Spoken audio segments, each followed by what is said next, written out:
Good afternoon, everybody. My iPhone says it's 3 o'clock, so it's time for us to start. I want to thank Dave and his colleagues for the lead-in music and queuing up the last song so I know to get ready. Welcome to Plenary Session 1 on Translational Medicine. I always want to thank my friend and colleague James Ray for his work throughout the year. I think we have different skill sets, and hopefully we cover all the bases between us. These are our disclosures, critically important at this time. No jokes to be made at this time. Tim. And just a quick overview of a few things I want to talk about in the next few minutes. I want to recognize that the vast majority of the work actually occurs in the committees, and we want to recognize you for that hard work. There's a tremendous amount of expertise, not only with the TM chairs, but with other investigators on the committee, and this is a team effort. Importantly, along the lines of education and moving things forward, we have a liquid biopsy mini retreat tonight from 6 to 9 p.m., which will be upstairs. I guarantee you it will be the biggest and the best that will ever occur in the history of the NCTN. Please, if you have not registered, please sign up outside, but if you still forget to do that, please just show up. We'll have a little break at about 8 or 8:15 for some light snacks and some beer and wine, and then we'll finish up with a commercial session. Everything is on board, and I think this is really critical to moving forward with our clinical trials to detect changes in the tumor mutational load as we move forward with various therapies. The ITSC Workshop, I'll talk about very briefly. We'll talk about a couple of the Hope Foundation upcoming funding opportunities, a brief preview of the next SWOG meeting, and an EORTC Fellowship opportunity that I want the young investigators to be aware of. And as always, thank you to the NCI, the Hope Foundation, and our ITSC partners, Jackson, Cold Spring Harbor Labs, for their support and efforts on innumerable initiatives. It's a little hard to read this, but this is in your program book. I really do think we have an outstanding mini retreat tonight on liquid biopsies. Credit to James Ray for taking the lead in organizing this, as well as colleagues from Cold Spring Harbor Labs and JAX, and I bring up the tail end by chairing the last session here. Please join us. I think this is critically important. It gives you an opportunity to learn something new or refine what you're already doing.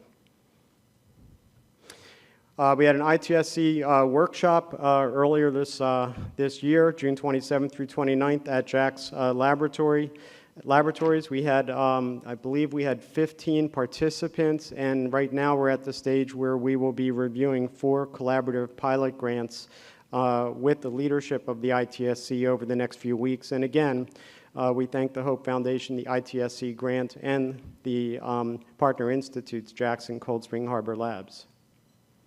The Hope Foundation, as always, provides incredible support for new initiatives. Here we just list the upcoming deadlines. December 1, the seed grants will be due, and the next impact award grants will be due March 1. This is all meant to move things quickly from the laboratory to the clinic, and we hope you take advantage of these wonderful funding opportunities with a very quick turnaround.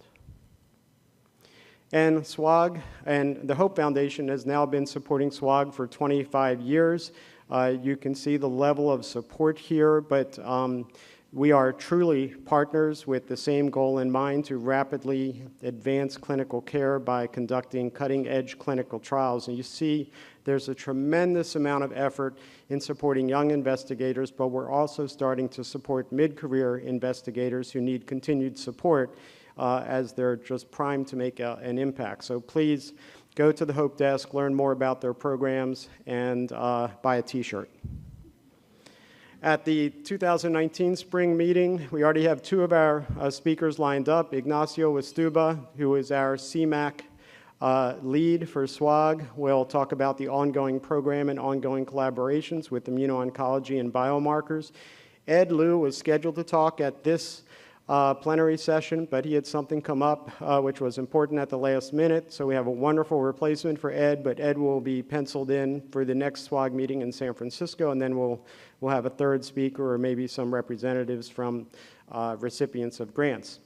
What JR and I would like to do, and we haven't done this in a few years, is have a translational medicine chair dinner so that we can sit around the table and talk about what are the needs within SWOG and the NCTN. What are the educational needs? What are the things we need to bring back to CTEP in regards to frustrations or new ideas, whatever it may be. So on Thursday evening, we'll have a roundtable discussion. If you have ideas for things we should talk about, please send an email to myself or JR, or just stop us in the hallway. We have some guests here at the meeting, two colleagues and friends from the EORTC. I was just over at headquarters a few weeks ago, and I wanted to invite Denis and Vasi to join us here because perhaps there are opportunities for collaboration. So please welcome our guests, say hello to them. They've had some great meetings today already with Chuck and Joe Horn and Mike LeBlanc and a number of other people. So let's see if we can build teams to collaborate across the pond.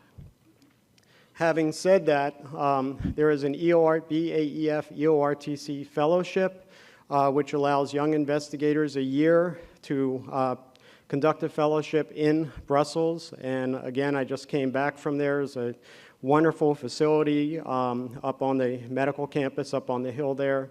Wonderful people to work with. If you are interested or think you might be interested in the fellowship, there are flyers on the registration desk, so please be sure to go out there and grab these flyers so you can learn more about the opportunities with the EORTC.